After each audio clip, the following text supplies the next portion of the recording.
ભરૂચ શહેરમાં વહેલી સવારે ધોધમાર વરસાદ વરસ્યો। વરસાદ બાદ નીચાણવાળા વિસ્તારોમાં પાણી ભરાવાના શરૂ થઈ ગયા છે। સવારે 6 થી 10 વાગ્યા સુધીમાં નેત્રંગમાં સૌથી વધુ 3.75 ઇંચ વરસાદ વરસ્યો। ભરૂચમાં 1.5 ઇંચ, અંકલેશ્વર હાંસોદમાં 1 ઇંચ વરસાદ વરસ્યો। સેવાશ્રમ રોડ ભારે વરસાદને કારણે બંધ કરવામાં આવ્યો હતો। હવામાન વિભાગની 2 દિવસની ભારે વરસાદની આગાહી બાદ આજે વહેલી સવારથી ભરૂચમાં ધોધમાર વરસાદ વરસી રહ્યો છે અને તેના કારણે નીચાણવાળા વિસ્તારોમાં પાણી ભરાયા છે। ભરૂચનો સેવાશ્રમ રોડ વિસ્તારનો માર્ગ બંધ કરવાની નોબત આવી છે। તંત્ર દ્વારા આ વિસ્તારમાં પાણી ભરાઈ જતા આ રોડને બંધ કરવામાં આવ્યો છે।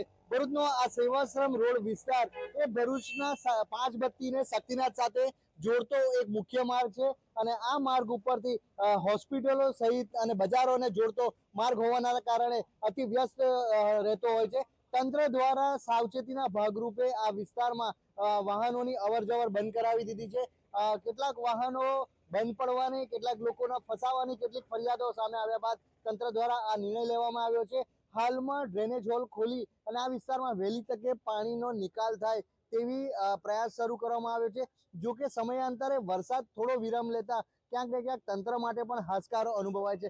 સાથે સાથે હું આપને બતાવીશ કે જે આસપાસના વિસ્તારની જે દુકાનો છે તેમાં પણ પાણી પ્રવેશવાનો ભય ઊભો થાય છે।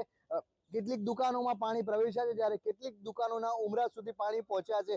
વરસાદની 2 દિવસની આગાહીના પગલે તંત્ર એલર્ટ છે। અગાઉથી જ એનાઉન્સમેન્ટ કરી દુકાનદારોને પોતાના માલ સામાન ઊંચા જગ્યાઓ પર મૂકવા માટેની સૂચના આપવામાં આવી હતી। આ તમામ વચ્ચે આજે ભરૂચ નગરપાલિકા તંત્રની સતત મોનિટરિંગ ટીમ ભરૂચના અલગ અલગ વિસ્તારોમાં ફરી રહી છે। જ્યારે જે પ્રકારે ભરૂચમાં વરસાદનો માહોલ છે, ગણતરીના કલાકમાં 1.5 થી 2 ઇંચ વરસાદ ખાબકતા અલગ અલગ વિસ્તારોમાંથી સમસ્યાઓ પણ સામે આવી રહી છે। અંકિત મોદી, TV9 ભરૂચ।